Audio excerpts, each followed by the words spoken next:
If you're concerned about climate change and the loss of nature, you may feel that there's little that you can do about it. But you're more powerful than you may think. Over the years, activists have shifted the climate change conversation, leading to real positive action. On today's show, we'll look at how ordinary people in Bristol are peacefully campaigning to resist the forces that are driving climate change. You'll hear how you can join them.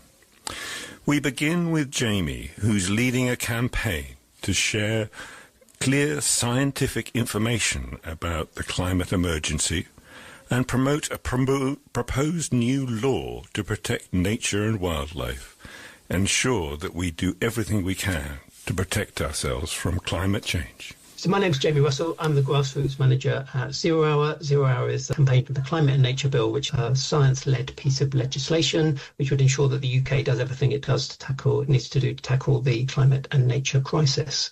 In November, I went along to the National Emergency Briefing, which was held in Westminster for MPs and peers and VIPs, business leaders, faith leaders and celebrities. And at that briefing, 10 experts took to the stage. They gave 10 talks, each 10 minutes long, on an array of topics, food systems, health, national security, tipping points in the economy. And the key takeaway message was that the UK is at risk from climate and nature breakdown in ways that will affect every single one of us. So thinking about things like food systems collapse, thinking about things like extreme weather, possibility of food shortages and causing civil unrest in the UK, all of these kind of things.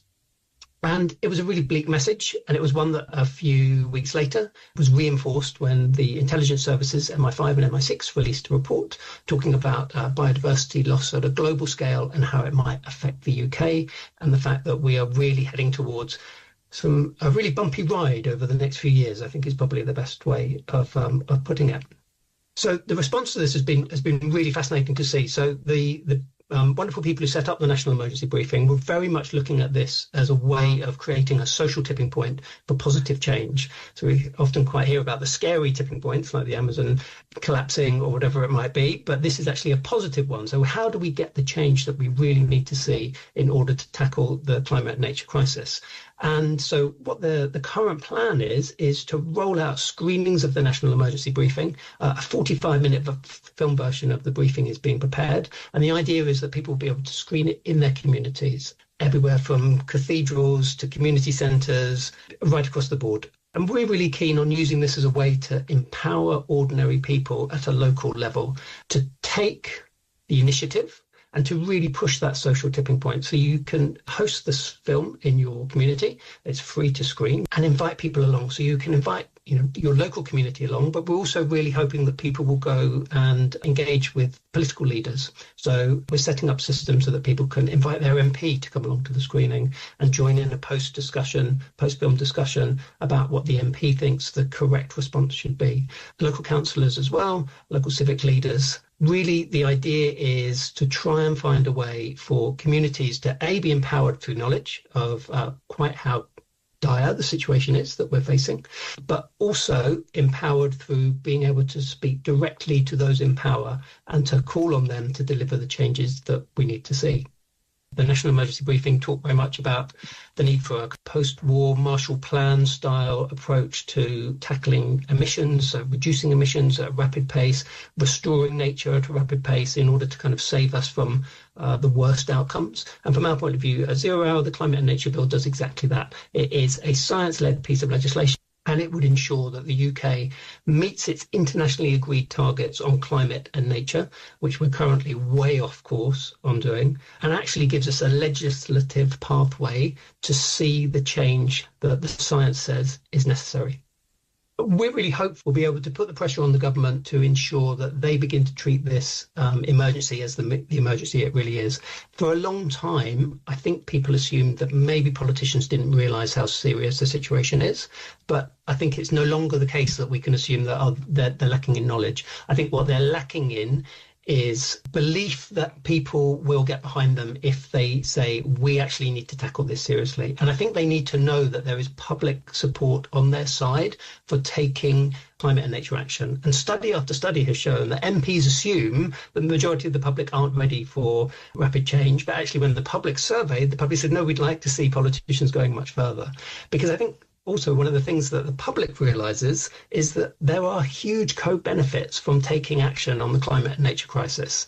Suddenly we can be talking about, better public transport. Maybe it's even free. We can be talking about warmer, better insulated homes. We can be talking about cheaper energy. We can be talking about restored nature. We all know the well-being that being in nature brings to us. Well, we want to see nature thriving again. And we know that actually also helps us solve the climate crisis at the same time. The two crises are interlinked.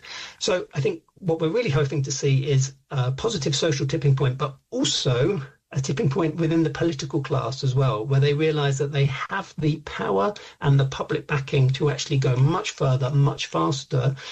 And it's not just a nice to have, it's because actually the national security of the UK is at risk.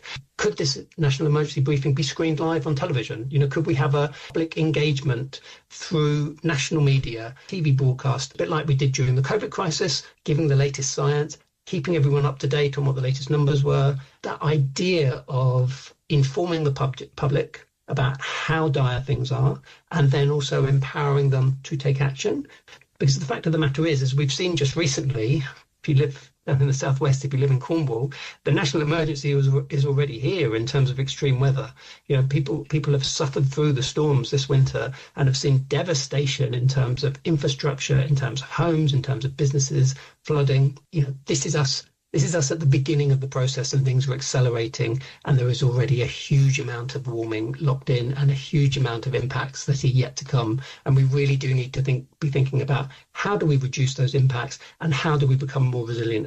So if you'd like to get involved, it's really simple. You can go to zerohour.uk and you can sign up there to take action. It will give you a tool which you can write to your MP to tell them that you're concerned about the national emergency briefing. You can invite them to come along to one of the screenings. We will give you all the tools you need in order to put on that screening yourself. So there is a real wave of people power that is being unleashed by this amazing national emergency briefing initiative. And you can make the difference, not on your own, but as part of this national, much wider community of people who are stepping up.